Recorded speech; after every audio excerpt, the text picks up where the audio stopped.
Quality और consistent performance के लिए सिर्फ सिल्वर पंप्स एंड मोटर्स, नाम याद रखना।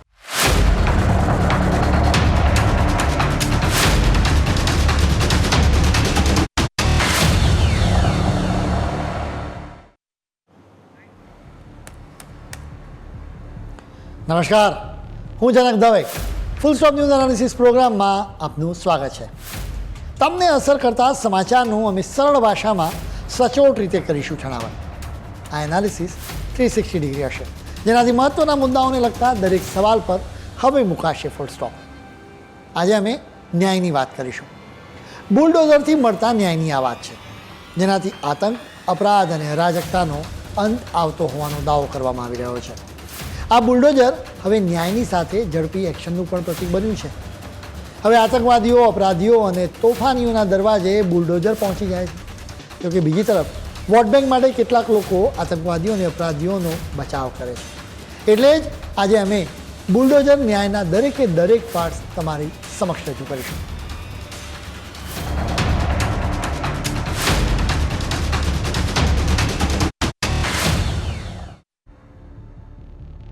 તમે બુલડોઝર અચૂક જોયું હશે. એ તો નોર્મલ બુલડોઝર છે. જો કે બીજું પણ એક બુલડોઝર છે જે સામાન્ય લોકોને દેખાતું જ નથી, પરંતુ એની સૌથી વધુ અસરો તેમને જ થાય છે.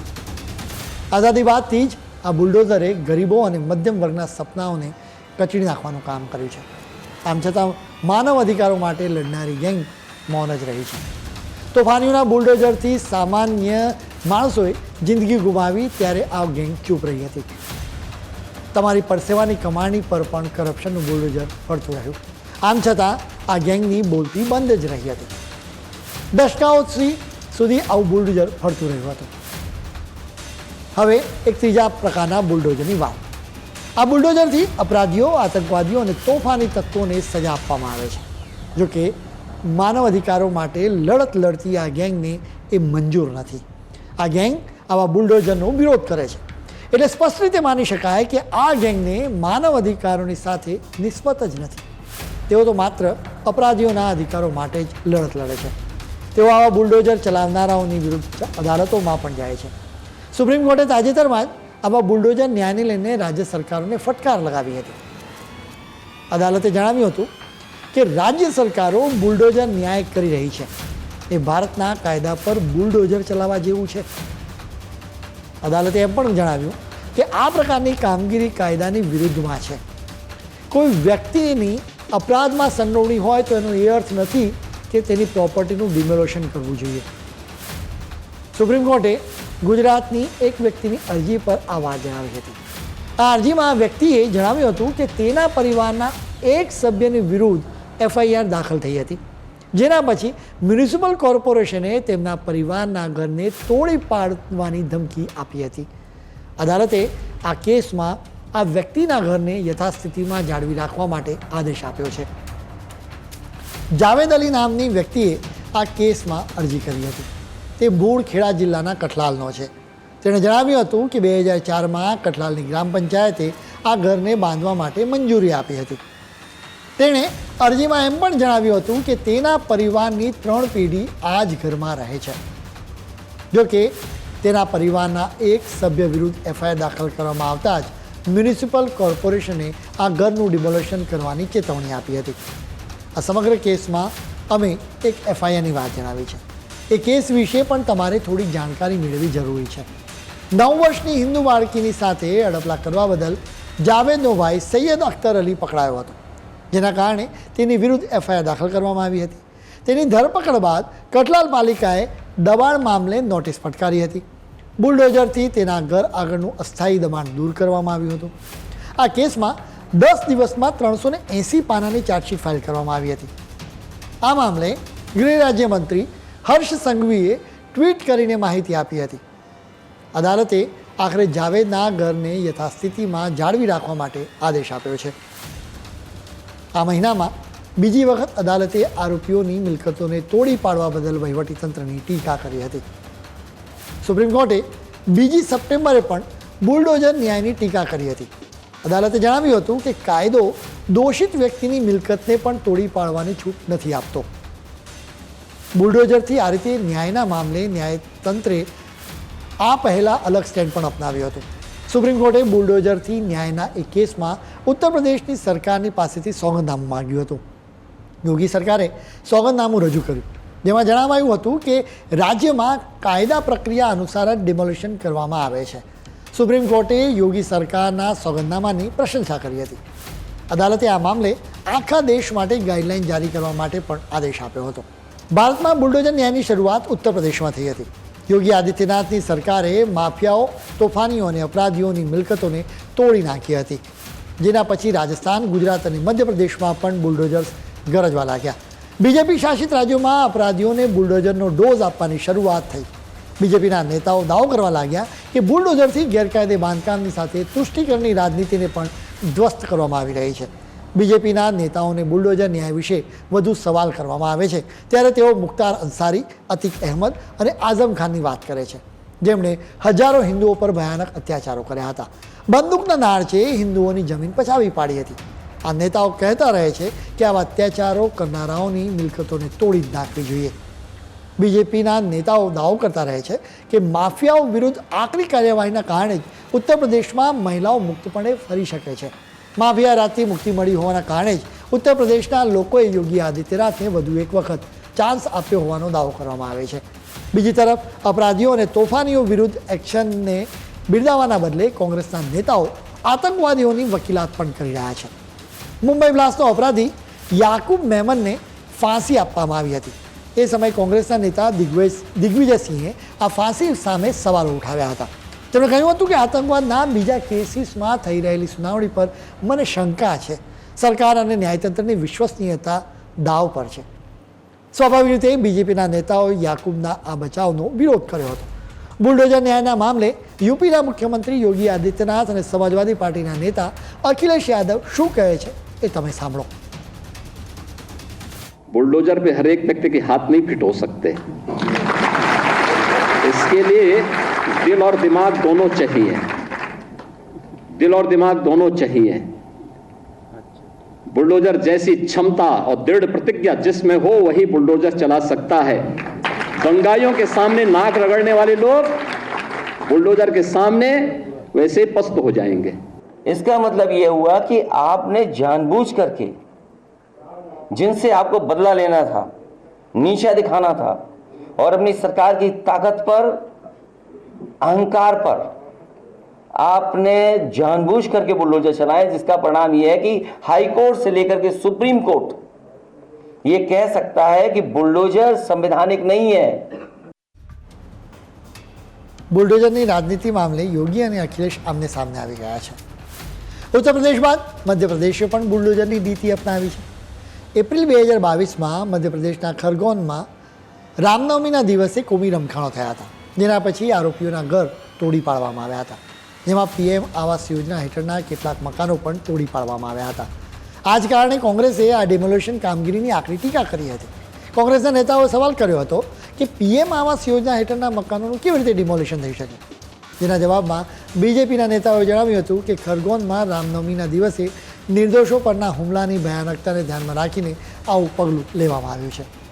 ભગવાન શ્રી રામની ઉજવણી કરી રહેલા લોકો પર પથ્થરો અને પેટ્રોલ બોમ્બ ફેંકવામાં આવ્યા હતા. એટલું જ નહીં, ગોળીબાર પણ કરવામાં આવ્યો હતો. એટલા માટે જ તોફાનીઓને મેસેજ આપવો જરૂરી હતો કે તેઓ જમ્મુ કાશ્મીરની જેમ આખા દેશમાં આતંક નહીં ફેલાવી શકે. બુલડોઝરનો ડોઝ કેટલો જરૂરી છે એના વિશે વખતો વખત ચર્ચા થતી રહે છે, જેના વિશે અમે પણ તમને વિસ્તારથી જણાવીશું, પરંતુ અત્યારે સમય છે એક બ્રેકનો.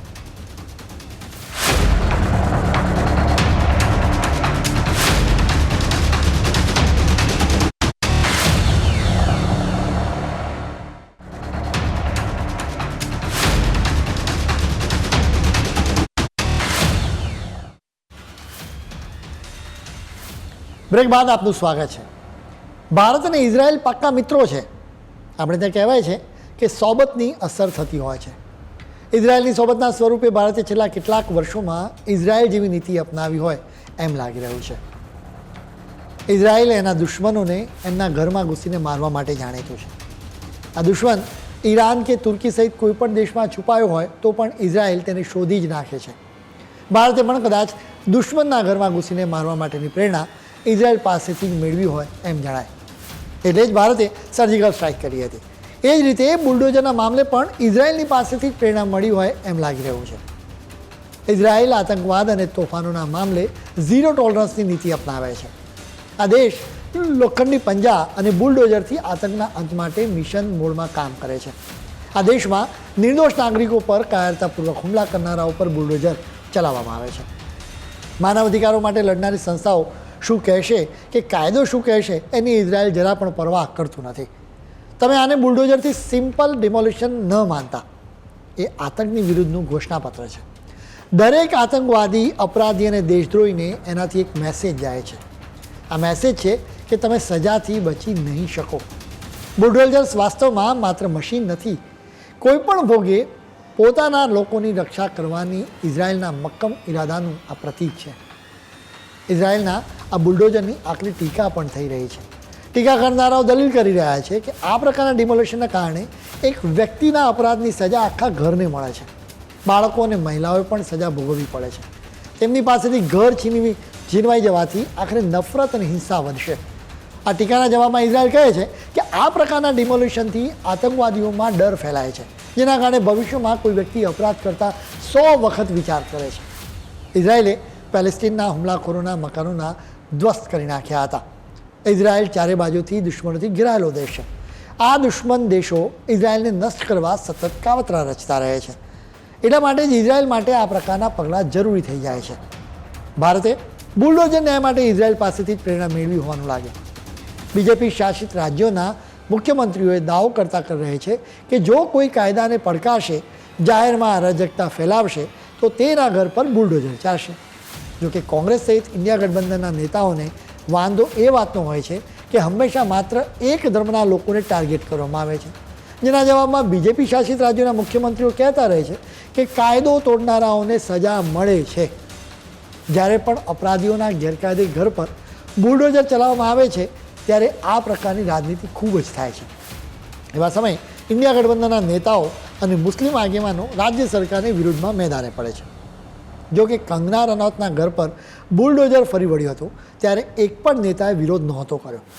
સપ્ટેમ્બર 2020માં આખી દુનિયા કોરોના સામે લડાઈ લડતી હતી. આવા સમયે મુંબઈની મહાનગરપાલિકાએ કંગનાને 24 કલાકની નોટિસ આપી હતી. મહાનગરપાલિકાએ દાવો કર્યો હતો કે કંગનાએ ખોટી રીતે બંગલામાં ઓફિસ બનાવી હતી. આ નોટિસ આપ્યા બાદ તરત જ બુલડોઝર આવી ગયા અને કંગનાના બંગલાનું ડિમોલેશન કરવામાં આવ્યું હતું. કંગના એની વિરુદ્ધમાં બોમ્બે હાઈકોર્ટમાં પહોંચી હતી. હાઈકોર્ટે સ્પષ્ટ જણાવ્યું હતું કે બદ ઇરાદાથી આ ડિમોલેશન કરવામાં આવ્યું હતું. કોંગ્રેસના નેતાઓએ એ સમયે કંગના સામેની એક્શનની યોગ્ય ગણાવી હતી. જો કે કોંગ્રેસ તરફથી યાકુબ મેમનની જેમ અફઝલ ગુરુને આપવામાં આવેલી ફાંસીનો પણ વિરોધ થયો હતો. લોકશાહીના મંદિર એવા સંસદ પર હુમલાના કેસમાં અફઝલ ગુરુ દોષિત હતો. આમ છતાં કોંગ્રેસના નેતા શશી થરૂરે એક ટ્વીટમાં લખ્યું હતું કે હું માનું છું કે અફઝલ ગુરુને આપવામાં આવેલી ફાંસી ખોટી હતી. ફાંસી આપવાની રીત પણ ખોટી હતી. અફઝલના પરિવારની સાથે તેની છેલ્લી મુલાકાત કરાવવાની જરૂર હતી. તેમને મૃતદેહ પાછો સોંપવાની જરૂર હતી. થરૂરના આ શબ્દો હતા. કોંગ્રેસના નેતાઓ યાકુબ મેમન અને અફઝલ ગુરુ જેવા મોતના સોદાગરોનો બચાવ કરે છે. બીજેપી શાસિત રાજ્યોમાં અપરાધીઓ અને આતંકવાદીઓના ઘર પર બુલડોઝર ફરી વળે છે ત્યારે તેઓ અકળાઈ જાય છે. બીજી તરફ તોફાનીઓ જ્યારે રામનવમીની શોભાયાત્રા કે ગણેશ પંડાલ પર પથ્થરમારો કરે ત્યારે તેઓ ચૂપ થઈ જાય છે. પથ્થરબાજોના ઘર તૂટે છે ત્યારે તેઓ સવાલ કરે છે કે બુલડોઝરથી જ એક્શન લેવાની હોય ત્યારે ન્યાયતંત્રની શું જરૂર છે. બીજી તરફ આ જ નેતાઓ અદાલતની અવમાનના કરનારાઓને સપોર્ટ આપે છે. જેમ કે હિજાબ મામલે અનેક મુસ્લિમ ધર્મગુરુએ કહ્યું હતું કે હિજાબ પહેરવો જોઈએ કે નહીં એ કોર્ટ કેવી રીતે નક્કી કરી શકે. તૃષ્ટિકરણની આવી રાજનીતિનો અમે વિરોધ કરીએ છીએ. અમે કોઈ પણ પાર્ટીની તરફેણમાં નથી. અમે માત્ર ને માત્ર અપરાધીઓ અને આતંકવાદીઓની વિરુદ્ધમાં છીએ. આવા લોકો માટે પણ ભારતમાં કોઈ જગ્યા સ્વર્ગ ન બનવી જોઈએ. જ્યારે પણ બુલડોઝરથી એક્શન લેવામાં આવે છે ત્યારે કહેવામાં આવે છે કે એક ચોક્કસ ધર્મના લોકોને ટાર્ગેટ કરવામાં આવે છે. આવા લોકોએ સમજવું જોઈએ કે આતંકવાદીઓ, અપરાધીઓ અને તોફાનીઓનો કોઈ જ ધર્મ નથી હોતો. સવાલ એ છે કે આવા લોકો વિરુદ્ધની એક્શનને શા માટે કોઈ એક ધર્મની સાથે જોડવામાં આવી રહી છે. બુલડોઝરના ડોઝને કોઈ એક ચોક્કસ ધર્મની સાથે જોડીને એ ધર્મનું અપમાન ન કરો. ઇઝરાયલ અને ઇન્ડિયા બાદ બીજા એક દેશમાં પણ અપરાધીઓ વિરુદ્ધ બુલડોઝરથી એક્શન લેવામાં આવી છે. અમે નેધરલેન્ડની વાત કરી રહ્યા છીએ. નેધરલેન્ડની રાજધાની એમ્સ્ટરડેમમાં પેલેસ્ટીનના સપોર્ટમાં વિરોધ પ્રદર્શન કરવામાં આવ્યું હતું. એમ્સ્ટરડેમ યુનિવર્સિટીમાં તંબુઓ તાણીને લોકો દેખાવો કરતા હતા. પ્રદર્શન કરનારાઓને હટાવવા માટે પોલીસે બુલડોઝરની સાથે કેમ્પસમાં પહોંચી અને પોલીસ અને પ્રદર્શન કરનારાઓની વચ્ચે ઘર્ષણ થયું. પોલીસે 120થી વધુ લોકોની ધરપકડ કરી હતી અને સાથે જ બુલડોઝરથી તંબુઓને તોડી પણ નાખવામાં આવ્યા હતા. અપરાધીઓ અને આતંકીઓના કારણે સામાન્ય લોકોમાં ડર ન હોવો જોઈએ, બલકે અપરાધીઓ અને આતંકવાદીઓના મનમાં ડર હોવો જોઈએ, જેના માટે બુલડોઝર એક્શન જરૂરી હોવાનું કહેવામાં આવે છે. જેના વિશે અમે તમને વિસ્તારથી માહિતી આપીશું, પરંતુ અત્યારે સમય છે વધુ એક બ્રેકનો.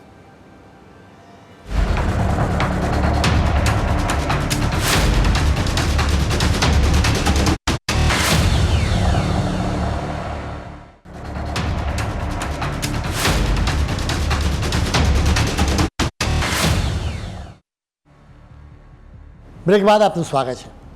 ગુજરાત પણ શાંતિ અને સાંપ્રદાયિક સૌહાર્દના દુશ્મનોની મિલકતો પર બુલડોઝર ચલાવે છે. મેસેજ ખૂબ જ સ્પષ્ટ છે કે આતંકવાદીઓ અને અપરાધીઓ પ્રત્યે સહિષ્ણુતા દાખવવામાં નહીં આવે. ગુજરાતના સુરતમાં ગણેશ પંડાલ પર તોફાનીઓએ પથ્થરો વરસાવ્યા હતા.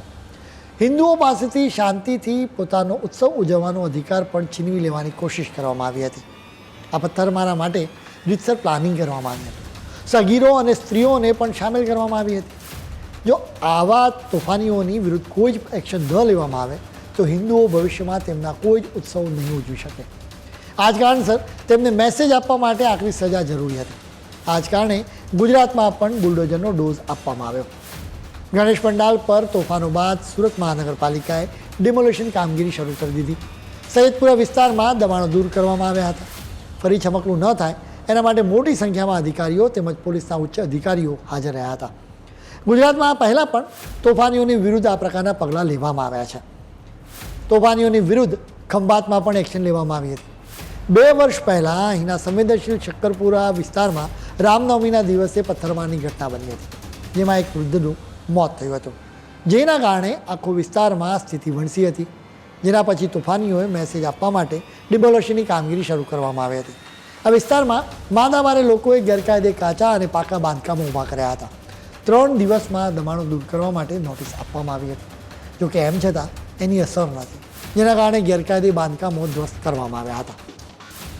ગુજરાત સહિત બીજેપી શાસિત રાજ્યોમાં બુલડોઝર ન્યાયની રીત પાછળ એક સાયકોલોજીકલ રહી છે. આપરાધિક મામલામાં ચુકાદો આવતા વર્ષો લાગી જાય છે. બીજી તરફ લોકો ન્યાય માટે અધીરા હોય છે. એટલા માટે જ અપરાધીઓના ઘરો તોડીને લોકોના મનમાં રહેલા ઘા પર એક રીતે મલમ લાગે છે. અપરાધીઓને કોઈ રીતે સજા મળી હોવાની તેમને અનુભૂતિ થાય છે. એક તરફ લોકોને રાહત મળે છે, જ્યારે બીજી તરફ દબાણો દૂર થાય છે, જેનાથી આખરે લોકોનું જ ભલું થાય છે. કેમ કે દબાણોના કારણે રસ્તાઓ સાંકડા થઈ જાય છે, જેના કારણે ટ્રાફિકની સમસ્યા થાય છે. કાયદા મુજબ દબાણો કરનારાઓનું ગેરકાયદે બાંધકામ તો તૂટવું જ જોઈએ. ઉપરાંત દબાણ કરનારાઓને જેલમાં ધકેલવાની પણ જોગવાઈ છે. મોટા ભાગે અપરાધીઓને બાંગ્લાદેશી ઘૂસણખોરો જ આવા ગેરકાયદે બાંધકામો ઊભા કરીને દેશની કાયદા વ્યવસ્થાની મજાક ઉડાવે છે. એટલા માટે જ તેમને પાઠ ભણાવવો ખૂબ જ જરૂરી થઈ જાય છે. એવો દાવો કરવામાં આવી રહ્યો છે કે બુલડોઝર જસ્ટિસ નિર્દોષ નાગરિકોને ભયમુક્ત કરવાની એક રીત છે. ઉપરાંત બુલડોઝર એ મજબૂત નેતૃત્વનું પણ પ્રતીક છે. લોકોને પણ એવા જ નેતા પસંદ હોય છે કે જે મુશ્કેલ નિર્ણયો કરે છે. ગેરકાયદે બાંધકામોનો કોઈપણ સંજોગોમાં બચાવ ન કરવો જોઈએ, કેમ કે આવા ગેરકાયદે બાંધકામો વાસ્તવમાં ક્રિમિનલ એક્ટિવિટીઝનું હબ બનતા હોય છે, જેને તોડી નાખવાથી અપરાધીઓની આખી ઇકોસિસ્ટમ નષ્ટ પામે છે. આપણી પોલીસ અને વહીવટીતંત્ર પણ ગેરકાયદે બાંધકામોને તોડી નાખવા ઈચ્છે છે, જો કે તેમના હાથ બાંધી રાખવામાં આવે છે. જો કે રાજકીય ઈચ્છાશક્તિ હોય તો પોલીસ અને વહીવટીતંત્ર કોઈ જાતના ભય વિના પોતાનું કામ કરી શકે છે. ઇન્ડિયા ગઠબંધનના નેતાઓ એક તરફ બંધારણ ખતરામાં હોવાની વાત કહેતા રહે છે, બીજી તરફ જો પોલીસ અને વહીવટીતંત્ર બંધારણની જોગવાઈઓ હેઠળ જો ગેરકાયદેસર બાંધકામોને તોડી પાડે તો તેઓ એનો વિરોધ કરે છે. એટલે સ્વાભાવિક છે કે તેઓ બંધારણ નહીં પણ પોતાની વોટ બેંક સાચવે છે. ખેર, આજના ફૂલ સ્ટોપમાં આજે આટલું જ. નવા મુદ્દાઓ સાથે કાલે ફરી મળીશું. ત્યાં સુધી મને રજા આપશો. નમસ્કાર.